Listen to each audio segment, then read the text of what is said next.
మీకు నీళ్ళు వస్తాయని మేము అనుకున్నాం.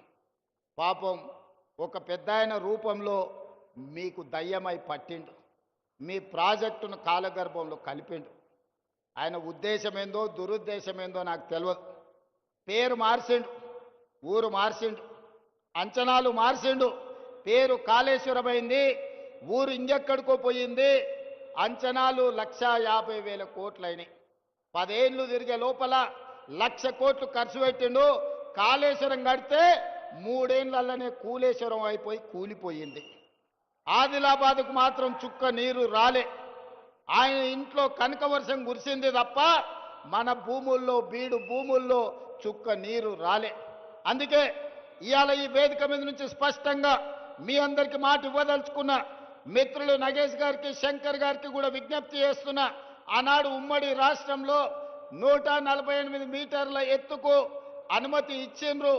కానీ ఆనాటి ప్రభుత్వం 152 మీటర్ల ఎత్తుకు అనుమతిస్తే ఆదిలాబాద్లో పెద్ద ఎత్తున సాగునీరు అందించవచ్చని ప్రణాళికలు ఉన్నాయి.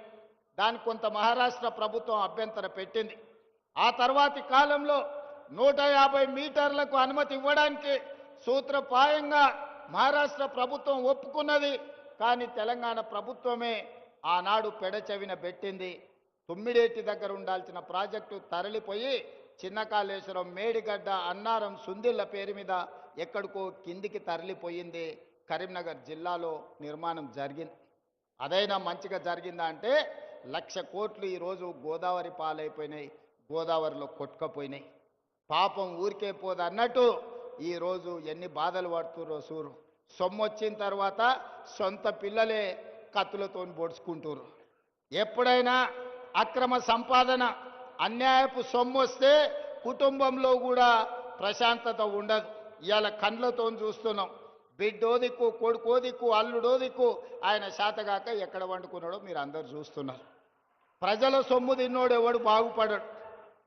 ఇవాళ ప్రజలకింత చేస్తే మనం ఏదన్నా దాంట్లో బుక్క తిన్నామంటే అర్థం ఉంది. కానీ ప్రజలందరినీ ఎండబెట్టి పండబెట్టి ఉన్నదంతా మనమే తింటే నాది నాదే నీది కూడా నాదే అన్నాడు చరిత్రలో ఎవ్వడు బాగుపడ్డాడు లేడు. ఇవాళ నడుస్తున్న చరిత్ర కూడా అదే. ఇవాళ పైసల పంచాయతీ తప్ప వాళ్ళ ఇంట్లో ఇంకో పంచాయతీ లేదు.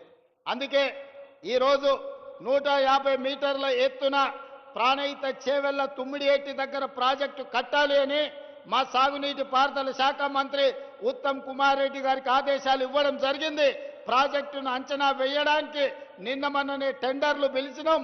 దీనికి సంబంధించి తొందరలోనే ఆదిలాబాద్ జిల్లా వ్యవసాయ భూములకు మీ గోదావరి జలాలను తరలించి ప్రతి ఎకరాకు నీళ్లు ఇవ్వాలి అన్న లక్ష్యంతో తుమ్మిడియేటి దగ్గర ప్రాణహిత చేవెళ్ల ప్రాజెక్టును మళ్ళీ కడతాం.